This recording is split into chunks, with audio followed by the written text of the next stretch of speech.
요거 하나만 계산을 해서 요 적정 주가보다 낮은 현재가를 보이는 기업의 주식을 매수를 하시면 적어도 미친듯이 손해를 보거나 이런 경우는 거의 없거든요. 필요한 모든 것을 가르쳤어. 정말 책을 읽는 내내 진짜 친아버지한테 배우는 그런 느낌이 들었고 모든 것을 가르쳐 주었다는 것에 감사한 마음까지 들었습니다.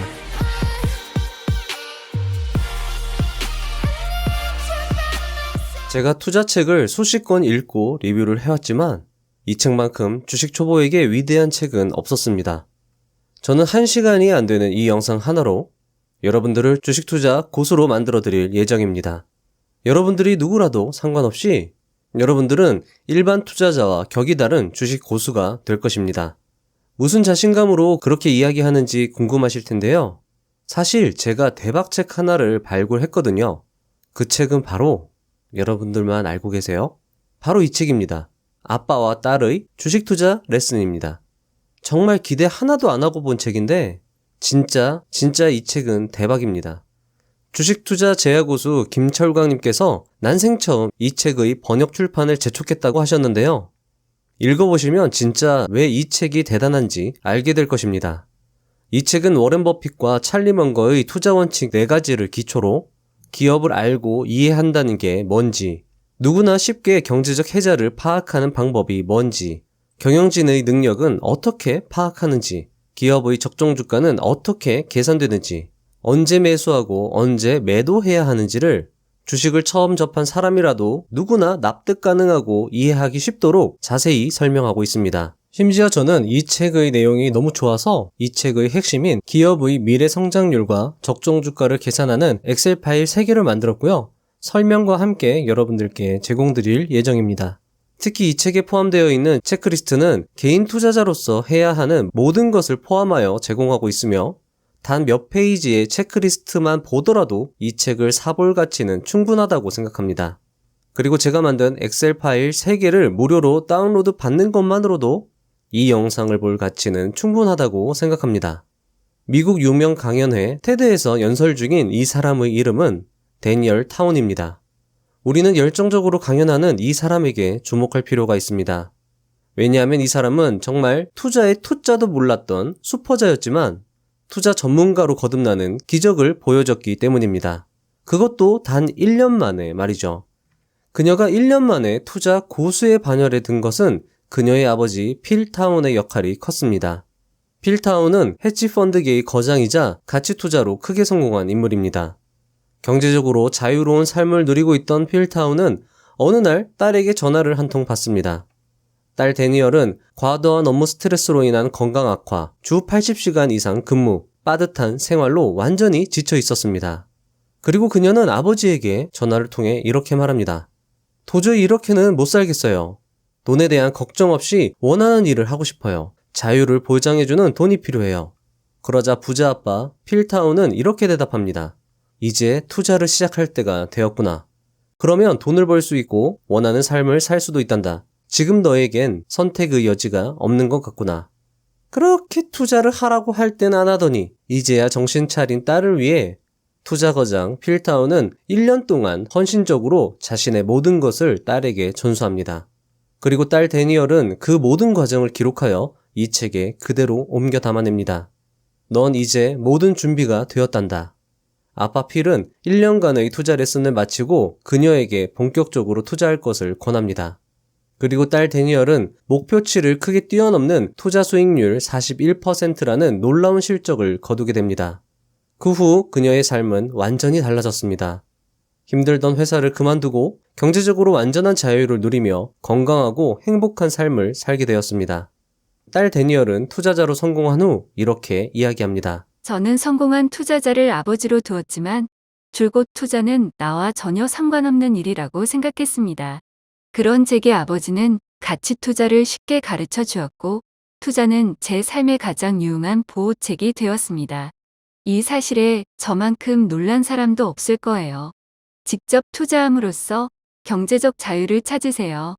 제가 투자 레슨을 통해 배운 것은 나이, 수입, 직업, 재능에 관계없이 누구나 투자로 성공할 수 있다는 사실입니다.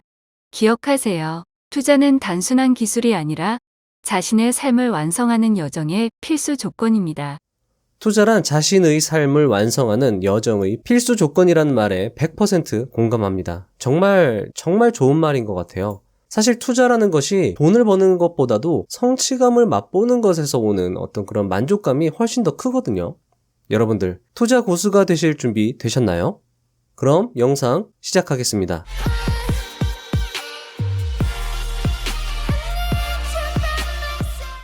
이 영상은 총 5개의 챕터로 구성되어 있고요. 챕터 0부터 챕터 4까지 되어 있고, 제가 생각했을 때 가장 중요한 포인트는 챕터 4, 적정주가 구하는 부분이 아닐까 생각이 되는데 1, 2, 3, 4가 정말 다 중요합니다.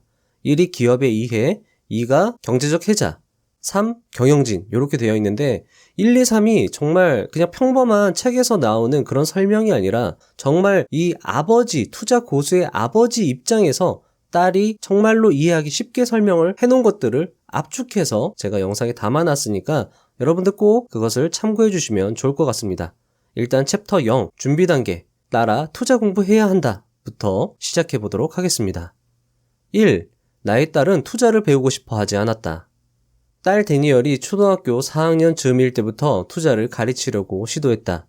이유는 간단했다. 나는 데니얼이 행복하기를 바랬다. 하고 싶은 일을 할 수 있는 돈이 있다는 것도 행복의 일부이기 때문이다. 흔히 분산 매수 후 보유하는 것이 투자라고 여기지만 이것은 영리하게 위장된 투기에 불과하다. 이해하지 못하는 주식과 채권을 사는 것은 역시 투자가 아니다. 평생 월급의 노예로 살아갈 것이 아니라면 투자가 아니고는 충분한 돈을 모으기가 거의 불가능하다. 2. 나는 투자가 두렵다. 나는 늘 숫자에 약했고 그렇기에 투자가 어려웠고 무엇보다 돈을 잃는 것이 두려웠다. 하지만 나는 교육을 통해 투자자가 되었고 그 여정을 이 책에 담았다. 내가 성공적인 개인 재무 관리와 투자에 관한 책을 썼다는 사실에 누구보다 놀랄 사람이 나 자신일 것이다.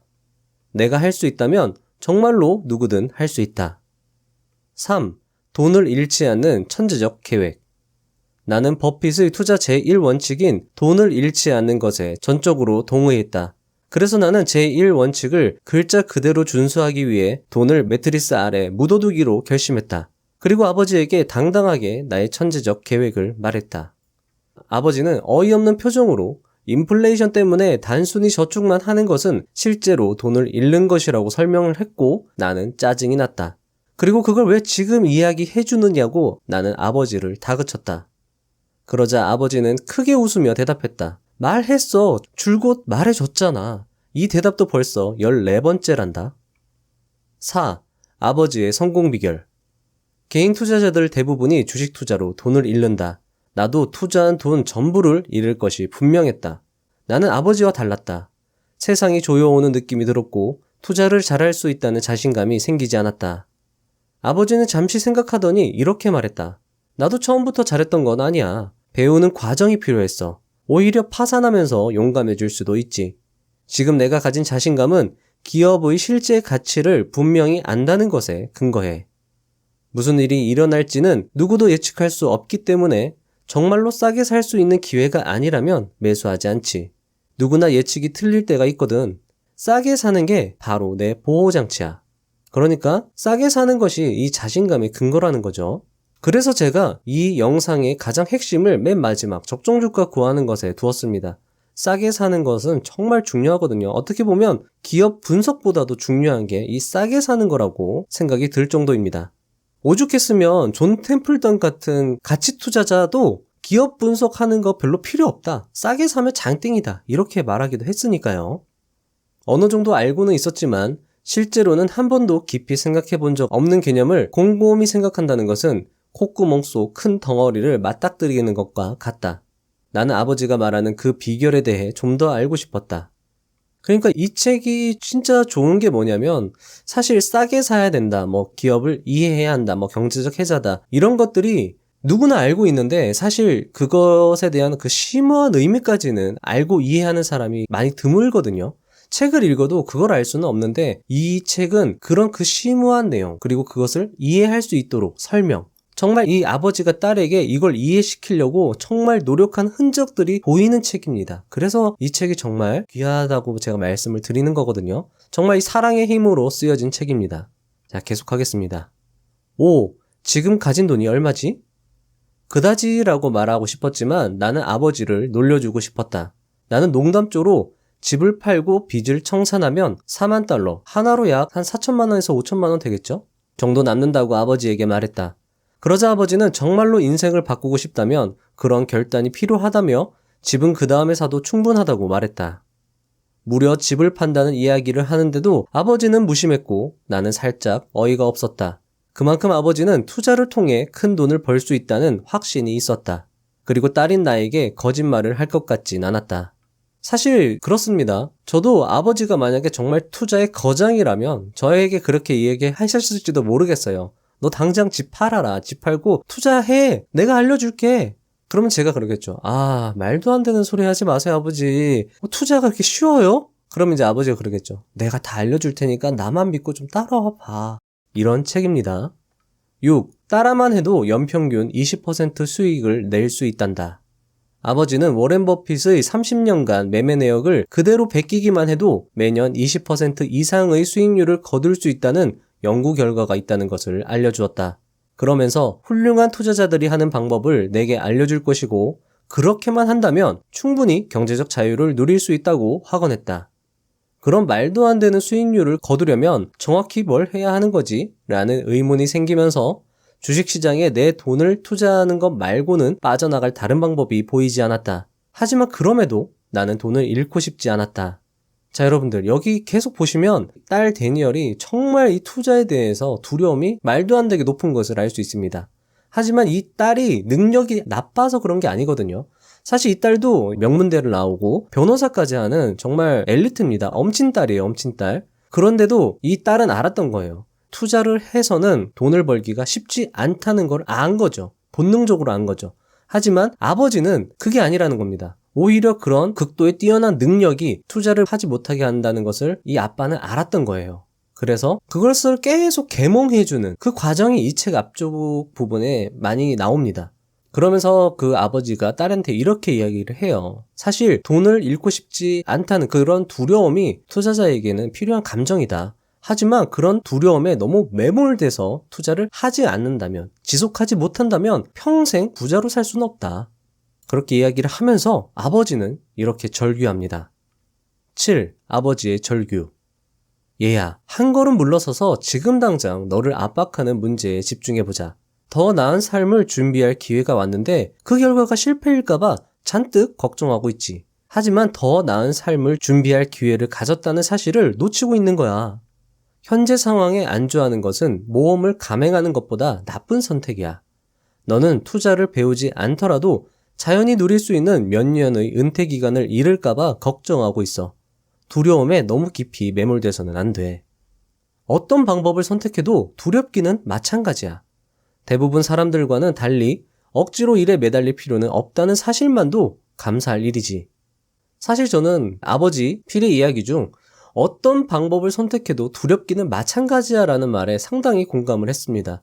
사실 직장 생활이 안정적이라고는 하지만 직장 생활을 하면서도 우리가 정말 5년이 편안한 삶을 누릴 수 있나요? 사실 내일 무슨 일이 일어날지, 어떤 사람을 만날지, 어떤 상사를 만날지, 어떤 후배, 요즘은 후배님들 걱정도 많이 해야 됩니다. 어떤 후배를 만날지 정말 이 두려움의 연속이거든요. 어차피 그렇게 살 바에는 큰 부를 이룰 수 있고 경제적 자유를 이룰 수 있는 이 투자에도 저희가 상당한 집중을 해야 된다. 직장 생활을 하면서도 이 투트랙으로 가야 될 수밖에 없는 상황이다. 사실 딸 데니얼도 마찬가지잖아요. 변호사 생활을 하면서도 투자를 병행을 했던 것이고 이 투자로 경제적 자유를 이뤄낸 거죠. 역시나 우리도 이런 과정을 거칠 수밖에 없다. 그래서 처음에는 조금 어려울 수 있습니다. 하지만 이런 책들, 정말 좋은 책들이 많으니까 이런 책들을 바탕으로 우리가 꾸준히 노력을 해나간다면 분명히 좋은 성과를 이루고 경제적 자유도 이뤄낼 수 있을 거라 생각을 합니다. 8. 아버지의 진심. 나는 무슨 말을 해야 할지 몰랐다. 투자에 뛰어드는 것은 전적으로 명백히 말도 안 되게 쉬운 것이 아니라는 사실을 아버지는 한 번도 인정한 적이 없다.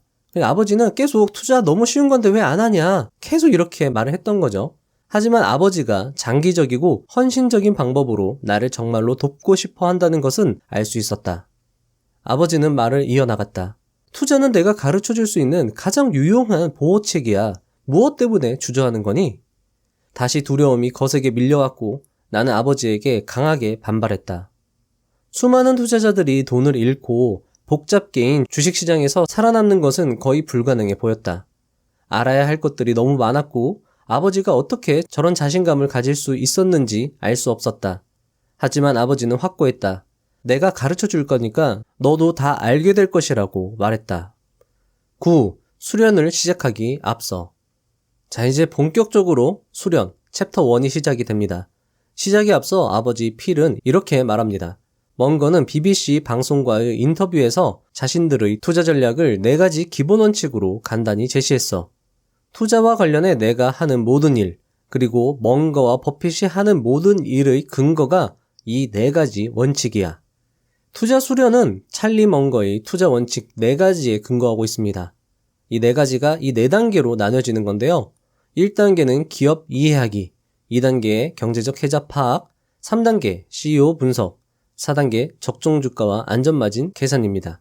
어쩌면 식상한, 그리고 다른 가치 투자 책에서도 많이 다뤄졌던 이 4단계지만 아버지는 이 4단계를 딸이 이해하기 쉽도록, 그리고 다른 책에서 볼 수 없는 설명들이 많이 나오거든요. 그렇게 쉽게 풀어서 설명을 합니다.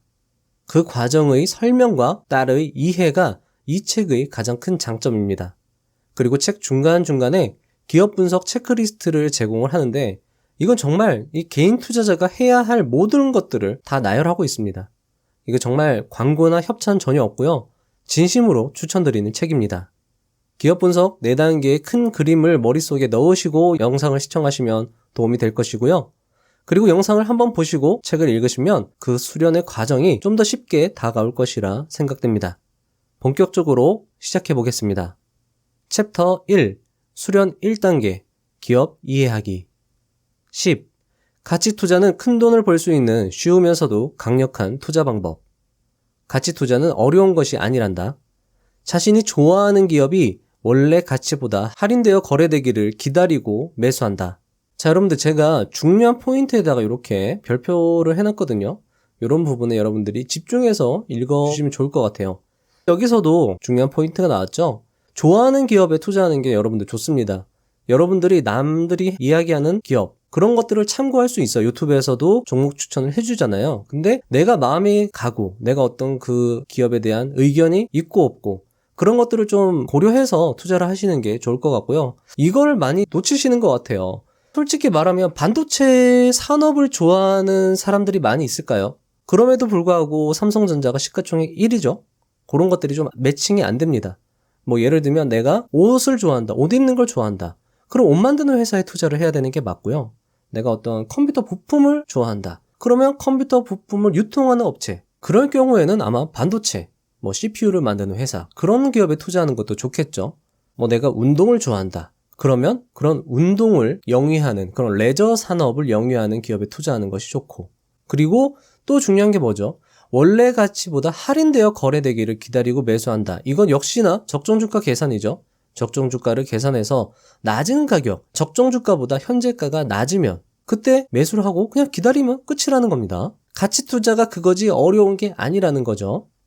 자, 그런 다음 편히 앉아 경기 사이클이 기업의 이익을 끌어올리고 실적 회복과 함께 필연적인 탐욕이 작동하기 시작하고 점점 더 많은 매수자가 등장하면서 시장 가격이 반등하기를 기다리기만 하면 되지 라고 아버지 필은 이야기를 합니다. 사실 이 말들이 어떻게 보면 좀 어려운 말일 수도 있는데요. 그냥 단순하게 말하면 여기서 끝입니다. 좋아하는 기업, 그리고 좋아하는 기업을 원래 가치보다 싸게 사서 기다리면 끝이다. 그리고 시장 상황에 대해서 주의를 기울이면서 특히나 이 경제 사이클은 코스톨라니의 달걀로 충분히 여러분들도 쉽게 확인을 할 수 있겠죠. 그리고 필연적인 탐욕이 작용할 때, 이때는 정말 누구라도 알 수 있는 필연적인 탐욕이 작동하기 시작한다. 이것도 신경을 바짝 쓰고 있으면 정말 쉽게 알 수 있는 거거든요. 그래서 더 많은 매수자가 등장하고 시장 가격이 반등하면 그때 팔고 나오면 되는 겁니다. 그게 가치 투자라는 거죠. 11. 사건은 투자 전략의 핵심 개념. 어떤 기업이 사건에 휘말려 주가가 떨어졌다고 해보자. 만약 그 기업에 대해서 너가 잘 알고 있다면 그 사건이 그 기업에게 일시적인 것인지 장기적인 것인지 알 수 있을 거야. 기업의 이해도가 높을수록 그 사건이 해결되고 모든 것이 정상화될 때까지 걸리는 시간까지도 계산이 가능하단다. 특히 그 기업이 비슷한 사건을 겪은 경험이 있고 내가 그것을 알고 있다면 더 쉬운 문제겠지. 만약 그런 사건이 해결될 때까지 걸리는 시간이 1에서 2년이 소요되더라도 기업의 이해도가 높다면 그것은 오히려 저가 매수의 기회로 볼 수 있으니 기업을 이해하고 있는 사람들에게는 주가 하락은 오히려 좋아할 일이야. 하지만 펀드 매니저들, 주식 전문가들에게는 그런 사건들이 항상 불편한 존재란다. 왜냐하면 그들은 사건이 터지면 환매 압력을 받아 주식을 팔아치워야 하기 때문이지. 자, 여기까지 들은 딸 데니얼은 아버지의 설명을 듣고 굉장히 기뻐합니다. 왜냐하면 전문가들보다 반드시 더 똑똑할 필요가 없다고 생각했기 때문이죠.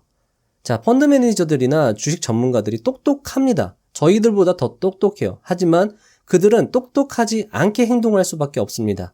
왜냐하면 이런 사건이 터지면 환매 압력을 받아서 팔아치워야 되거든요. 그분들도 분명히 알 겁니다. 아, 지금 더 사야 될 텐데. 하지만 팔 수밖에 없는 것이죠. 따라서 기업의 이해만 정확하게 되어 있다면 우리는 이 기업이 지금 현재 분명히 싼 거야. 그러니까 사고 기다리면 분명히 올라갈 거야. 이런 확신을 할 수 있는 거죠. 그리고 심지어 내가 좋아하는 기업에 투자를 했다라고 하면 설사 이 기업의 실적이 나쁘더라도 나는 이 기업 좋으니까 그냥 투자하고 내비둬도 괜찮아. 이렇게도 생각할 수 있겠죠. 그래서 딸은 이렇게 생각을 합니다. 이 몇 가지 규칙들만 따르면 되는 문제였구나. 바로 그것은 버핏과 찰리의 규칙들. 하지만 이 규칙들을 이 딸은 알고는 있었는데 깊이 이해를 못했던 겁니다. 아버지가 그 이해를 도왔던 거죠. 그리고 이 많은 분들이 이 투자의 핵심이라고 할 수 있는 이 싸게 사는 것에 두려움을 많이 느끼시는데요. 이따가도 제가 말씀을 드리겠지만 적정 주가만 계산해서 매수를 해도 크게 손해보는 일은 없을 겁니다. 그리고 크게 어렵지도 않아요. 제가 이따가 소개해드릴 엑셀 파일에 숫자만 넣으시면 자동으로 계산이 되니까요. 12. 주식시장을 볼 수 있는 눈, 실러 PER. 딸 데니얼은 주식시장의 현 상황, 즉 고평가된 것인지 저평가된 것인지 알 수 있는 방법이 없냐고 물었고, 아버지 필은 시장이 급등하거나 급락할 때를 알 수 있는 지표로 실러 PER과 버핏 지수를 설명합니다. 그리고 본인도 항상 이 지표를 참고한다고 강조하고 있습니다. 실러 PER은 경기 변동 요인과 물가 상승률을 감안해서 조정한 S&P 500 기업 전체의 10년 주당 순이익을 계산해서 그 기업 전체의 시가총액으로 나눈 것을 이야기하고요. 이 말이 좀 어려운데 그냥 여러분들은 그냥 10년 평균 PER 이 정도로 해석하시면 좋을 것 같습니다. 필은 지난 140년 평균 실러 PER 값이 16.4배였고 1870년 이후 필러 PER이 25배를 넘어선 적은 단 3차례밖에 없다고 이야기를 했거든요. 자, 요때입니다. 요때입니다. 그리고 실러 PER이 25배. 자, 25배면 제가 여기다가 보라색 선을 그어놨거든요. 25배를 넘어섰던 이 3번 모두 50에서 90%의 폭락을 보여줬다고 책에서 강조하고 있습니다. 자, 실러 PER은 옐로우의 블로그나 그룹포커스.com에서 쉽게 확인할 수 있는데요. 링크는 제가 설명란에 달아두도록 하겠습니다. 실러 PER의 현재 값은 29.7로 나오고요. 20년 평균 실러 PER은 25.9에 해당합니다. 이래나 저래나 현재 시장 상황은 상당히 고평가라고 볼 수 있겠죠. 아버지 필은 실러 PER이 시장의 붕괴가 임박했다는 것을 알려주는 지표가 아니라 단지 시장 전반에 걸쳐 가격이 제대로 형성되지 않았을 때 그것을 알려주는 지표라고 강조했습니다. 그리고 시장은 당장 다음 주에 급락할 수도 있고 2년간 더 수직 상승할 수도 있고 3년 동안 정체기에 빠질 수 있다고도 강조했습니다. 하지만 실러 PER이 현재 주식시장이 어디쯤 위치하고 있는지 파악하는 데 분명 도움이 된다며 고평가 상태가 2년 이상 지속된 적은 역사상 단 한 번도 없었고 무엇이든 결국 시장을 급락하게 만들 것이라고 말했습니다. 하지만 이런 고평가 상태가 지속된다 하더라도 특정 산업의 특정 기업에 투자할 기회는 여전히 있기 때문에 그저 계속 조사하고 계속 읽고 계속 찾아야 함을 딸에게 강조했습니다.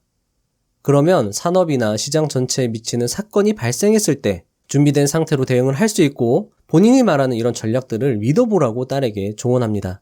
그리고 버핏이 이유 없이 $1,000억 달러를 현금으로 보유하지 않을 것이라며 기회를 대비하여 항상 현금을 보유하고 사건을 기다릴 것을 당부하고 있습니다. 자, 이번 포인트에서 지금 우리 주식시장에도 충분히 중요한 시사점을 제공하고 있습니다. 한국의 실러 PER을 찾지는 못했어요. 하지만 우리나라와 미국 주식시장이 비슷하게 움직이는 것을 감안했을 때 코스피 3300의 시장은 분명한 폭등, 강세장이었고요. 코스피 2300의 시장은 전고점 대비 30%가 하락한 약세장임이 분명합니다.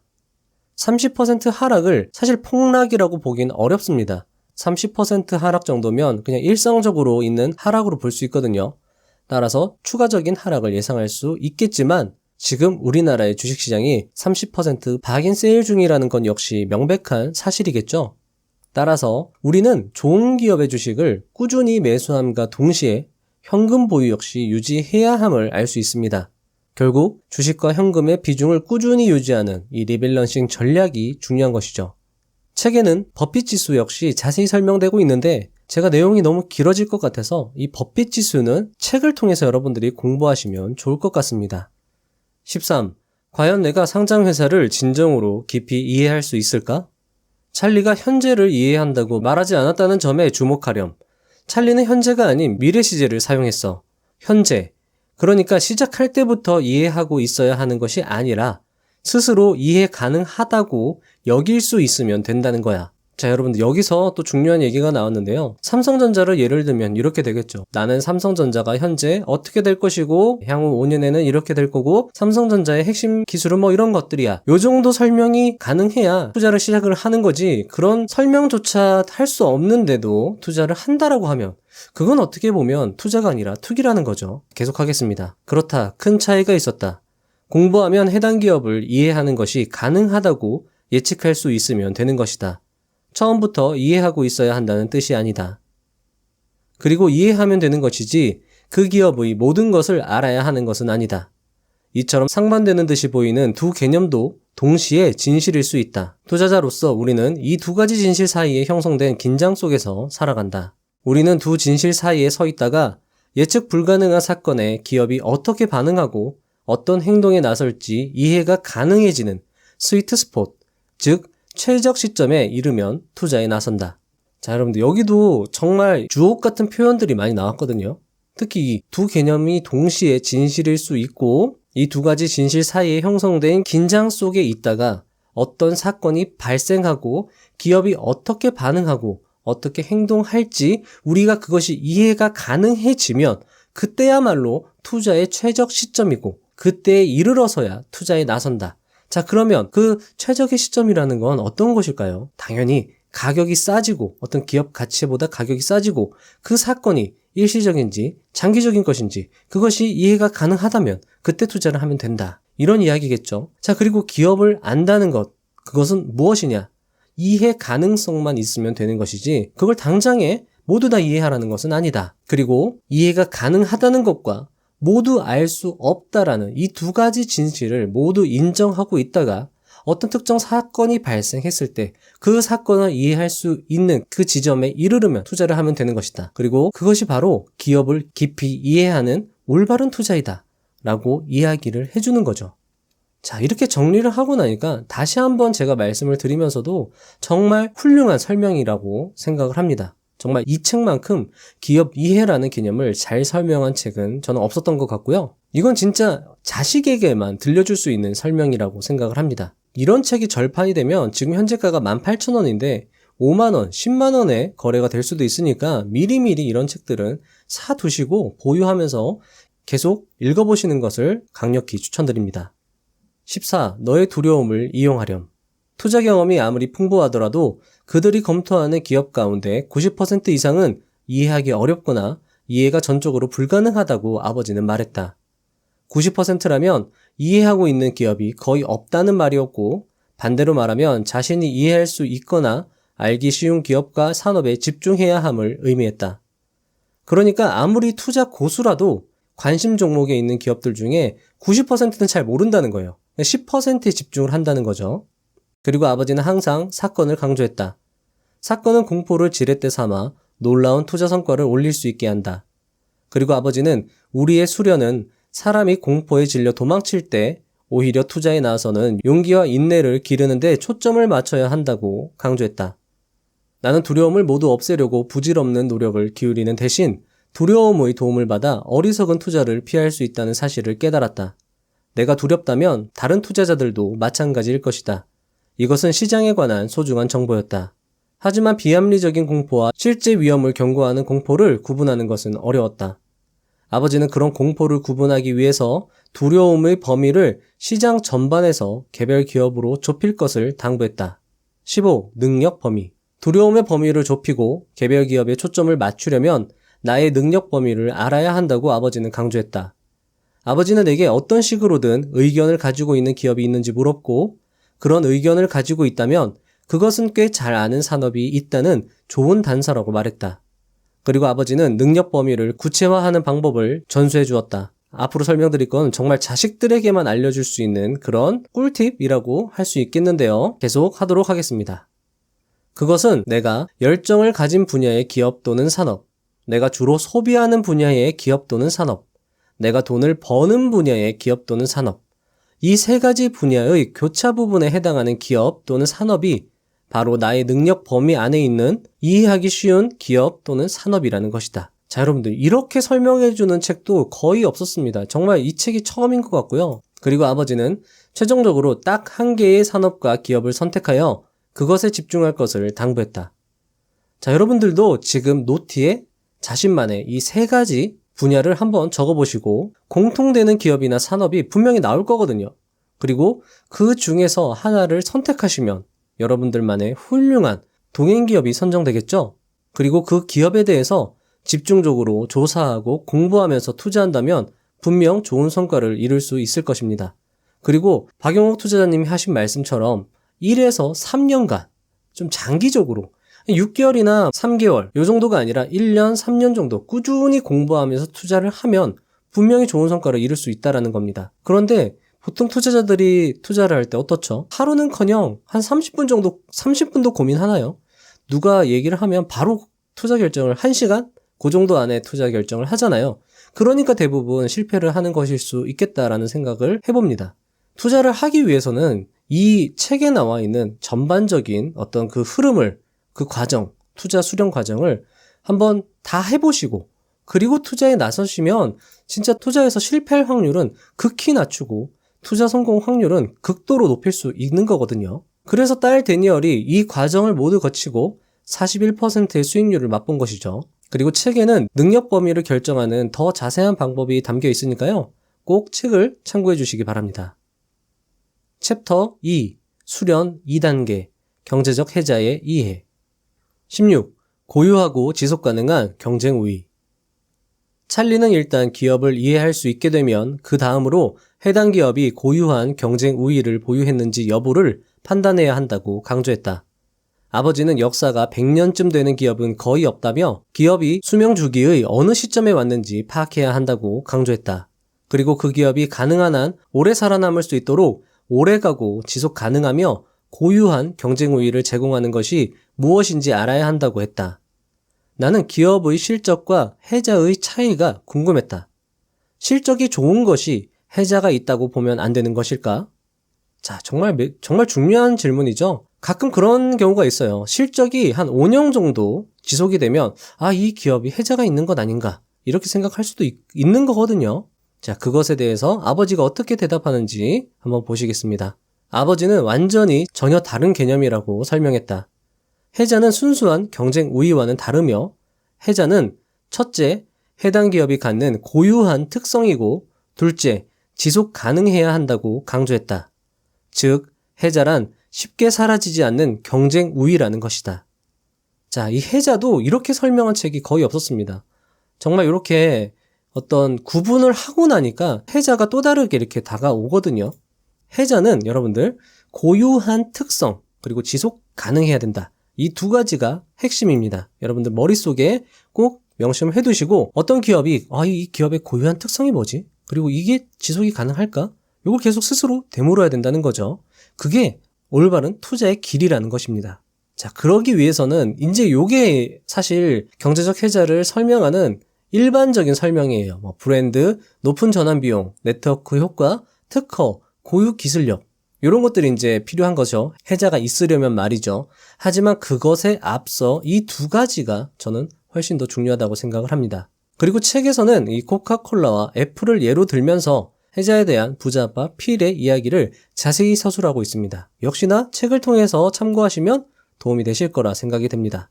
17. 해자의 4대 지표. 자, 요게 또 중요하거든요. 자, 딸 데니얼은 해자의 개념이 너무 추상적이라고 투덜댑니다. 이러면서 투자 고수인 아버지를 짜냅니다, 정말. 이 아버지도 고심고심 끝에 이게 왜 어렵지? 라고 이제 스스로 생각을 하면서 딸이 이해할 수 있도록 설명을 해주거든요. 자, 그리고 아버지 필은 그런 딸의 투정을 예상이나 하듯이 4가지 지표를 통해 해자를 가늠할 수 있다라고 조언을 합니다. 자, 4가지 지표는 다음과 같습니다. 순이익, 장부가치, 매출액, 영업현금. 아버지는 이 4대 지표가 매년 10% 이상 성장해야 해자가 있는 것으로 볼 수 있다고 강조했습니다. 하지만 4대 지표는 과거 데이터일 뿐 미래를 보장하는 것은 아니라며 4대 지표를 만족하는 기업을 발견했다면 이제 조사 등을 통해서 미래에도 4대 지표가 유지될지를 가늠해야 한다고 당부했습니다. 그리고 더 중요한 것은 10%의 성장률이 아니라 일관성과 예측 가능성이 확보되는 것이라고 강조했습니다. 예를 들면 10년간 10%씩 상승하는 것보다 40년 동안 매년 5%씩 꾸준히 상승하는 것이 더 낫다라는 겁니다. 자, 그리고 향후 미래 성장률을 계산하는 중요한 힌트를 아버지는 주고 있는데요. 그것은 바로 최근 10년, 7년, 5년, 3년 각각의 연평균 성장률을 산출한 다음에 회사에 관해 알고 있는 제한적인 정보를 이용해서 자신만의 미래 성장률을 추정할 수 있다고 말하고 있습니다. 자, 이 말이 정말 중요한 말인데요. 어떻게 보면 기업의 분석, 나만의 분석 방법을 만들 수 있는 방법에 대한 설명이기도 합니다. 자, 이런 식으로 기간을 쪼개는 거예요. 그리고 각각의 연평균 성장률을 구한 다음에 회사에 관해 알고 있는 모든 정보가 아니죠. 제한적인 정보만 이용해서 자신만의 미래 성장률을 추정을 하면 그것이야말로 훌륭한 추정 방법이고 투자 대가들, 투자 전문가들도 이런 식으로 미래 성장률을 구하고 있다라는 겁니다. 자, 이걸 말로 설명하면 좀 어려울 수 있거든요. 와닿지도 않고 제가 이 삼성전자를 가지고 미래 성장률을 추정을 한번 해보도록 하겠습니다. 자, 엑셀 파일 만드는 법은 제가 멤버십 영상으로 업로드를 할 거고요. 자, 엑셀 파일 자료는 제가 티스토리 블로그 링크를 제가 설명란에 해드릴 거고 멤버십 분들은 구글 드라이브 링크를 제가 커뮤니티 멤버십 글에 올려놓을 테니까 그걸 참고해 주세요. 자, 미래 성장률 계산 엑셀 파일입니다. 제가 일단은 매출액을 근거로 미래 성장률을 계산을 해봤어요. 자, 매출액 10년치를 이렇게 요 엑셀 시트에다가 입력을 하는 겁니다. 자, 10년 데이터는 어디서 구하느냐? 그건 제가 또 조금 이따 설명을 드릴 건데 네이버 금융 같은 경우에는 5년치밖에 안 나오거든요. 10년치 데이터는 증권회사 HTS 프로그램 거기서 추출해낼 수 있거든요. 그건 제가 조금 이따 다시 또 설명을 드릴 거고요. 일단 10년치를 구해가지고 여기다 입력을 시켜줍니다. 자, 그러면 제가 여기다가 10년 연평균 성장률과 7년, 5년, 3년 연평균 성장률이 계산될 수 있도록 엑셀 시트를 이렇게 만들어 놨어요. 자, 이런 식으로 제가 계산식을 다 넣어 놨거든요. 이 계산식을 어떻게 넣는지는 제가 따로 설명을 여기선 드리지 않겠습니다. 이렇게 보시고 이런 식으로 연평균 성장률을 계산을 해서 자, 미래 성장률을 어떻게 구하느냐? 저는 이렇게 구했어요. 10년, 7년, 5년, 3년의 연평균 성장률의 평균을 냈습니다. 평균. 요 4개의 평균 값으로 미래 성장률을 계산을 했고요. 한 가지 더 팁을 드리자면 내가 이 미래 성장률에 어떤 가중치를 좀 더 두고 싶다. 좀 더 높은 미래 성장률을 적용하고 싶다라고 하면 요 평균 미래 성장률에 3년간 연평균 성장률을 가중치로 주는 겁니다. 즉 미래 성장률 구한 것, 이 전체 평균하고 요 3년간 연평균 성장률의 평균을 다시 구해주는 거예요. 자, 그렇게 되면 6.2가 아니라 8.6으로 계산이 되거든요. 자, 하지만 이런 분들도 계실 거예요. 조금 더 보수적인 기준으로 미래 성장률을 구하고 싶다. 자, 그러면 이 4개의 평균하고 다시 한번 낮은 연평균 성장률, 5년간 연평균 성장률에 가중치를 둬서 요 값과 요 값의 평균을 내는 겁니다. 자, 그러면 미래 성장률이 5.4%로 계산이 되거든요. 여러분들이 이런 식으로 스스로 자신만의 기업 분석을 할 수 있는 거예요. 자, 이 엑셀 파일은 제가 아까 말씀드렸듯이 무료로 다운받을 수 있게 공유를 해드리겠습니다. 자, 그리고 이 미래 성장률 계산하는 게 뒤에 가면 적정주가 계산하는데 또 이게 쓰이거든요. 요거 잘 기억해 주시면 좋을 것 같고요. 계속 하도록 하겠습니다. 챕터 3. 수련 3단계. 진정성 있는 유능한 경영진 판단. 18. 간접적으로 CEO를 만나는 방법. 일반 투자자 대부분이 CEO를 직접 대면할 기회가 거의 없다. 나는 간접적인 자료를 활용하는 법을 배워야 했다. 나는 알아보고 싶은 CEO 몇 명을 선택하고 컴퓨터에 내가 찾은 자료를 모아둘 폴더를 만든 다음 인터넷 검색을 시작했다. 언론 보도를 찾아 기사를 하나하나 읽어가며 그 사람을 파악했다. 하지만 아무리 노력해도 과연 CEO를 잘 알 수 있을까? 라는 의구심이 들었고 나는 아버지에게 전화를 했다. 아버지는 내가 경영진을 살펴보고 있다는 이야기를 듣고 약간 짜증나는 말투로 답했다. 경영진은 굉장히 어려운 부분이야. 오죽하면 먼 거는 겉과 속이 같은 경영진을 보고 싶다고 했겠니? 나는 아버지의 의견에 동의했다. 사실 나의 정보 수집은 언론의 렌즈를 통해 보고 있다는 생각이 들었기 때문이다. 아버지는 그에 대한 해결 방법을 제시하였고 나는 흥미를 보였다. 아버지는 그 해결 방법을 숫자에서 찾았다. 경영진과 숫자라. 이해가 되지 않았지만 아버지의 이야기를 경청하였다. 19. 경영진 3대 지표. ROE, ROA, 부채 비율. 아버지는 경영진을 판단하는 3대 지표를 ROE, ROA, 부채 비율이라고 설명했다. 지난 10여 년 동안 ROE와 ROA가 매년 15% 이상 꾸준히 유지되는 회사를 찾아야 한다고 강조했다. 10년이면 경기 하강 주기도 경험했을 테고 스타트업 단계를 넘어섰거나 경영진 교체도 있었을 것이라며 그럼에도 불구하고 높은 ROE를 유지해왔다면 주목할 만한 회사라는 것이 아버지의 설명이었다. 즉, 사람과 마찬가지로 기업도 일관성이 중요하다는 것이다. 그리고 부채 역시 1에서 2년치 이익으로 상환 가능한 규모인지 확인해야 함을 강조하였다. 자, 여러분들, ROE, ROA, 그리고 아까 말씀드린 매출액, 10년 데이터는 퀀트킹과 같은 유료 프로그램을 사용을 하거나 또는 아까 말씀드린 증권사 HTS 자료를 활용을 해야 하는데요. 자, 어떻게 10년치 데이터를 확인하는지 제가 영상을 하나 찍어놨습니다. 보여드릴게요. 키움증권의 영업문 HTS를 사용을 했고요. 자, 처음에 영업문 HTS 설치하는 건 여러분들 무료입니다. 꼭 한번 설치를 해서 활용을 하시면 좋을 것 같고요.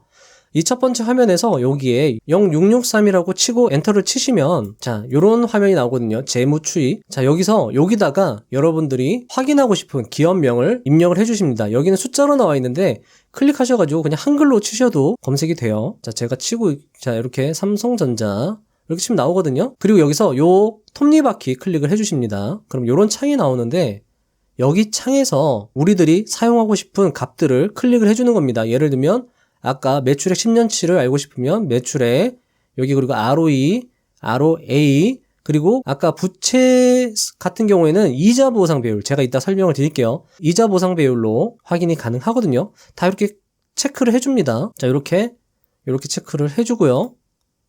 그리고 엔터를 눌러주시면 이런 식으로 데이터가 나오는데 연간 데이터를 확인을 하시려면 여기를 연간으로 맞춰주셔야 돼요. 요걸 연간으로 맞춰주시면 연간에 아까 말씀드린 그런 지표의 데이터가 나오고 자, 이 화면을 오른쪽 클릭을 하면 이런 식으로 요 화면이 뜨는데 여기서 엑셀로 보내기 요거를 클릭을 하시면 엑셀 자료가 만들어지거든요. 자, 이런 식으로 2002년부터의 자료가 쭉 나옵니다. 여기서 여러분들이 값들을 구해보시면 되겠죠. 자, 이건 삼성전자의 ROE, 이자 보상 배율, ROA 수치인데요. 삼성전자 같은 경우에는 시계열을 늘리니까 ROE가 18, 그리고 ROA가 13, 그리고 이자 보상 배율이 79배 이렇게 나오네요. 자, 이렇게 보면 삼성전자의 경영진에 대한 평가를 내릴 수 있는 거죠. 매우 훌륭하죠. 15%가 넘어가면 좋은 건데 그리고 이자 보상 배율은 2배만 넘어가도 괜찮은 거거든요. 자, 매우 훌륭한 회사다 이렇게 평가를 할 수 있겠죠.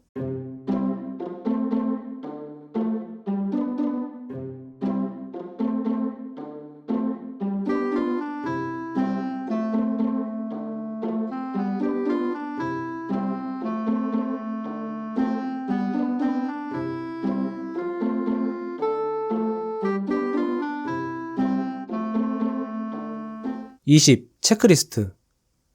반복적인 일은 체크리스트를 이용해 처리하면 상당히 효율적이다. 단도 투자로 유명한 모니시 파브라이는 투자 수련에 체크리스트가 얼마나 유용했는지 길게 설명한 적도 있었다. 체크리스트의 강점은 감정에 휘둘리지 않고 실수를 줄이는 데 있다. 제가 계속 말씀드리지만 이 멍거의 4대 원칙을 이 아버지 필은 딸을 위해서 체크리스트로 하나하나 만들어 놓습니다. 그리고 그것을 딸은 책에다가 옮겨 담아냈죠. 따라서 책 중간중간에 위치한 이 체크리스트만 여러분들이 모아놔서 따로 모아서 그것들로 기업 분석만 해도 정말 가치가 있고 이 체크리스트만으로도 이 책의 값어치 이상을 거뜬히 해낸다고 저는 생각을 하거든요. 따라서 여러분들이 이 책을 제가 괜히 이렇게 계속 강조하는 게 괜히 그러는 게 아니에요. 정말 투자 입문서 또는 어떤 고수의 반열에 이르기 위한 그 수련을 위한 책으로서는 정말 최고라는 겁니다. 자, 그리고 제가 무료로 배포 중에 있는 투자 대가들의 기준을 총정리한 부자회사원 체크리스트 역시 활용을 하시면 좋겠죠.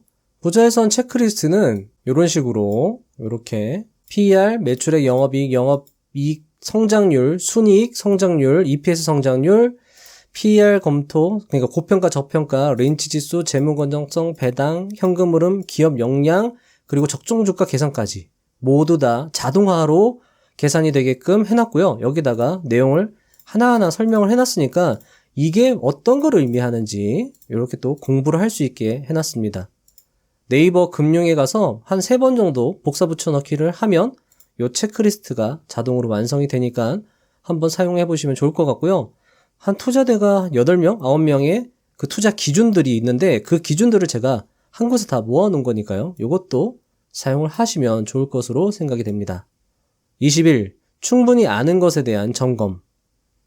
아버지는 충분히 공부했음에도 실수했었던 경험담을 이야기해 주었다. 나는 그 이야기를 듣고 아는 것에 투자하는 것조차 걱정스러웠다. 나는 충분히 아는지 여부는 어떻게 아느냐고 물었고 아버지는 잠시 생각에 잠기더니 이렇게 대답했다. 나는 의심하고 계속해서 질문하는 것이 답이라고 생각해. 내가 작성한 체크리스트를 활용하렴. 그리고 항목을 추가해 가는 거야. 자기 능력 범위의 한계에서 가능한 한 멀리 떨어진 안쪽에 있는 기업이어야 해. 진지하게 들으렴. 산업에 대한 이해가 관건이야. 내 집처럼 속속들이 알아야 해. 그 정도로 훤히 꿰뚫고 있어야 한다는 뜻이야. 챕터 4. 수련 4단계. 타당한 수준의 안전마진까지 확보한 가격 계산. 자, 요게 오늘 영상의 핵심이 되겠네요. 22. 무한정 가격을 지불하지 말라. 찰리는 4번째 투자 원칙으로 기업에 무한정 가격을 지불하지 말라고 했다. 합리적인 가격을 찾되 사지 않고 기다리는 것이다. 첫 번째로 중요한 것은 타당한 가격을 지불하는 것이고 둘째는 안전마진이 확보된 할인 가격을 지불하는 것이다. 잘못 계산한 경우에도 여분의 마진 덕분에 무사할 수 있고 돈을 잃지 않을 수 있다. 23.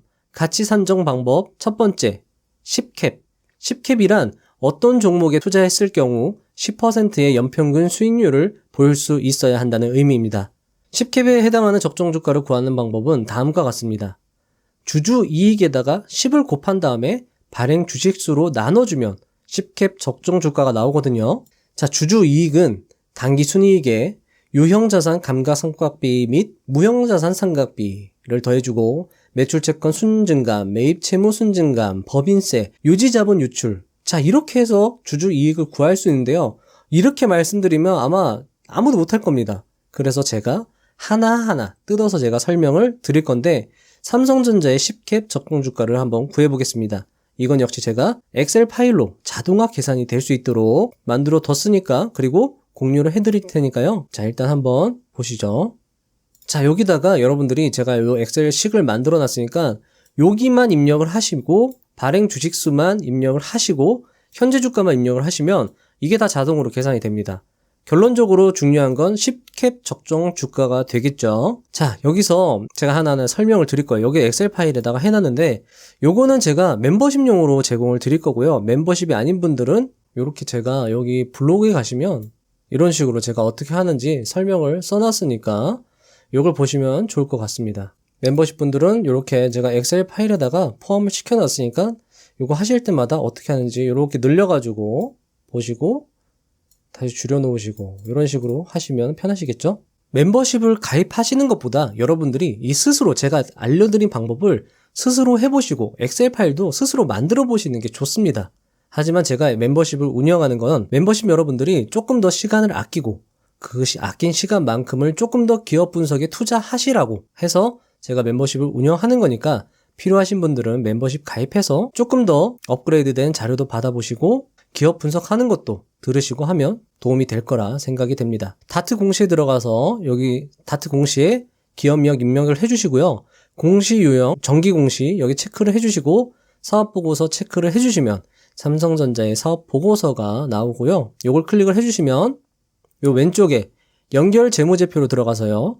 당기순이익, 법인세 비용 확인을 해서 요 값들을 요 엑셀 파일 여기다가 입력을 해주는 거죠. 39907,450 여기 39907,450 이런 식으로 입력을 해주는 겁니다. 법인세 비용도 입력을 해주시고 연결 재무제표 주석에 가시면 매출 채권, 감소, 매입 채무, 증감 나오거든요. 요 가로친 거는 마이너스예요. 마이너스로 입력해주고 요것도 입력을 그대로 여기다 이렇게 해주는 겁니다. 이렇게. 자, 역시나 연결 재무제표 주석에 가시면 감가상각비와 무형자산 상각비가 나오거든요.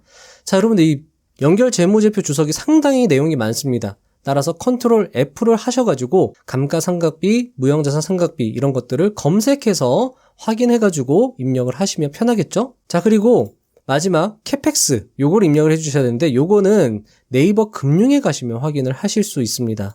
자, 네이버 금융에 가서 보시면 여기 캐펙스 나오죠? 요 값을 입력을 해주시면 됩니다. 자, 산출 근거도 제가 옆에다가 이렇게 써놨으니까 요거 보시고 하나하나 따라 요 값들을 입력을 해주시면 돼요. 자, 그러면 주주 이익이 자동으로 계산이 됩니다. 그리고 발행 주식수는 어디서 확인을 하느냐? 네이버 금융에서 삼성전자 누르시고요. 여기 오른쪽에 보면 여기에 상장 주식수가 있거든요. 요거 그대로 이렇게 드래그해서 컨트롤 C에서 여기다가 컨트롤 V를 해주시면 10캡 적정 주가가 자동으로 계산이 됩니다.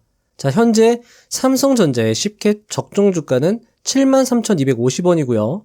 자, 현재가 여기 삼성전자의 현재가 61,300원 입력을 하시면 제가 수익률도 계산될 수 있게 만들어 놨거든요. 현재 주가 넣으시면 지금 현재 가격에 샀을 때 얼마의 수익률을 볼 수 있냐?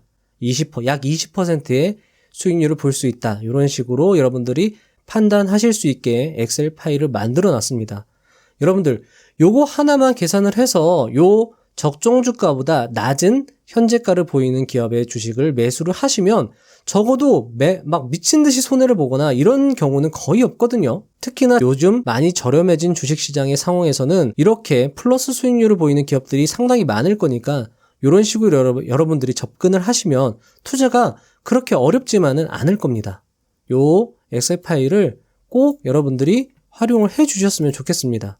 제가 요 블로그에다가 이런 식으로 다운로드 할 수 있게 해놨으니까 요 블로그 링크를 타고 들어가서 다운로드 받아서 여러분들이 잘 사용해 주시면 감사하겠습니다. 자, 그리고 24 안전마진 계산법입니다. 자, 안전마진 계산법도 제가 엑셀 파일 만들어 놨어요. 자, 안전마진 계산법은 조금 더 아까 10캡 계산법보다 쉬운데 사실 여러분들이 실질적으로 사용하기에는 10캡 적정주가가 더 나을 겁니다. 왜냐면 이 안전마진을 확보한 적정주가는 정말 보수적으로 계산이 되거든요. 자, 결론부터 말씀드리면 삼성전자를 안전마진을 확보한 매수 가격을 계산을 해봤더니 15,000원으로 계산이 됩니다. 물론 이건 삼성전자에 한해서 이렇게 계산이 된다는 거고 다른 기업들을 계산을 하시면 안전마진을 확보한 매수 가격이 나올 거고요. 자, 10갭 적정주가보다 안전마진까지 확보된 매수 가격이 현재가와 비슷하다고 하면 정말 저렴하다고 생각을 하시면 돼요, 여러분들. 자, 그러면 이걸 어떻게 사용을 하는지 설명을 드릴게요. 자, EPS 같은 경우에는 네이버 금융으로 갑니다. 자, 네이버 금융에 가서 종목 분석 가셔가지고 쭉 내리시면 여기 파이낸셜 서머리라고 나와요. 여기 연간으로 두시고 더 내려가시면 자, 여기에 EPS 나오죠? EPS 원단입니다. 5,777원 요거 값을 여기다가 써주시는 거예요. 자, 그리고 미래성장률. 아까 저희가 미래성장률 엑셀 파일을 통해서 미래성장률을 계산을 했잖아요. 자, 요거죠. 삼성전자의 미래성장률을 매출액을 근거로, 매출액을 기준으로 계산을 해낸 겁니다.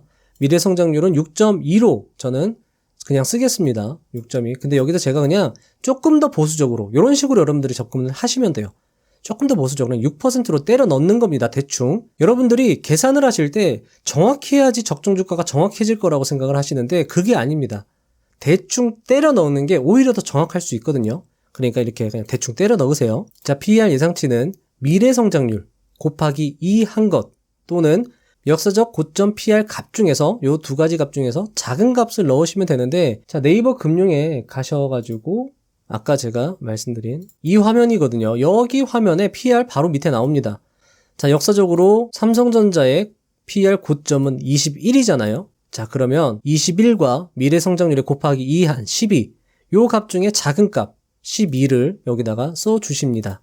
그리고 MARR이라고 해서 요거는 여러분들 이거 설명드리면 너무 복잡하니까 그냥 이거는 15% 고정값이니까 이건 건들지 않으셔도 돼요. 요건 15% 고정값입니다. 자, 요 세 가지 값을 입력을 하시면 요게 자동으로 계산이 됩니다. 요게 바로 자동이 계산되게 해놨거든요. 자, 그래서 삼성전자의 안전마진을 확보한 매수 가격은 15,000원이다. 좀 비현실적이죠? 자, 이럴 경우에는 그냥 10캡 적정주가를 사용을 하시면 되는 거죠. 하지만 요걸 계산해서 아까도 말씀드렸죠. 요걸 계산해서 정말 현재가와 비슷한 적정주가 매수가가 나왔다. 그러면 정말 싼 종목이구나. 이렇게 생각을 하시면 되거든요. 안전마진은 이렇게 계산을 해서 여러분들이 활용을 하시면 좋겠죠.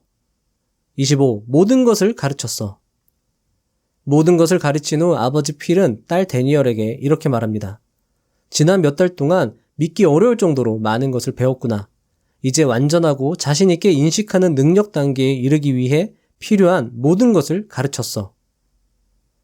저는 지금도 사실 소름이 돋아요. 책을 모두 읽고 저는 이 말을 듣는 순간 뭔지 모를 뭉클함이 몰려왔습니다. 정말 책을 읽는 내내 정말 진짜 친아버지한테 배우는 그런 느낌이 들었고, 이 책의 내용은 제가 지금까지 읽은 수십 권의 투자 서적을 총망라하면서도 누구라도 이해하기 쉽도록 쓰였기에 정말 투자에 대한 A부터 Z까지 모두 배운 것 같은 그런 느낌이 들었고, 모든 것을 가르쳐 주었다는 것에 감사한 마음까지 들었습니다. 제가 영상이 너무 길어질까봐 말씀을 드리진 못했지만 책에는 값비싼 실수 재발을 막는 체크리스트, 이야기를 반전하며 매수 참기, 비상사태 매수 계획 세우기, 매도 시점 결정하기 등 주옥 같은 내용들이 많이 포함되어 있습니다. 그러니 이 책은 꼭 사서 읽어보시는 것을 추천드리고요. 한 번 읽는 것이 아니라 여러 번 읽으시면서 수련을 지속하시면 분명 도움이 될 거라 생각이 듭니다. 정말 이 책은 주식 투자를 위한 모든 것이 담겨 있다고 생각합니다. 그리고 이 책에 나온 대로만 하신다면 정말 개인 투자자로서 할 수 있는 모든 것을 다 한 것이고요. 그만큼 확신을 가져도 좋을 것이라 생각됩니다. 마치며 아마 필타오는 투자에 투자도 모르는 그의 딸을 어떻게 훈련시켜야 할지 고민이 많았을 겁니다. 하지만 위대한 사랑의 힘으로 그는 딸을 위한 투자 과정을 만들어서 투자의 모든 것을 딸에게 전수합니다. 사실 대가의 이야기에 궁금한 것, 이해되지 않는 것들이 있으면 묻기가 참 힘들잖아요. 그런데 딸 데니얼은 우리들을 대신해서 이 동의할 수 없는 부분, 납득하기 어려운 부분은 바로바로 거칠게 반박을 합니다. 그리고 부자 아빠 필은 딸의 질문에 성실하고 다정하게 하나하나 대답을 해줍니다. 책 막바지에는 딸 데니얼이 아빠에게 핀잔까지 주면서 아빠를 가르치기도 하거든요. 아빠는 그런 딸의 반격에 반박하지만 결국 딸의 의견을 수용합니다. 여러분들 역시 이 영상 그리고 이 책을 통해서 진정한 투자의 재미를 맛보셨으면 좋겠습니다. 긴 영상 시청해 주시느라 너무 수고하셨고요. 긴 시간을 투자하는 만큼 여러분들의 실력 또한 크게 향상되었을 것이라고 자부합니다. 또 알찬 영상으로 다음 시간에 찾아뵙도록 하겠습니다.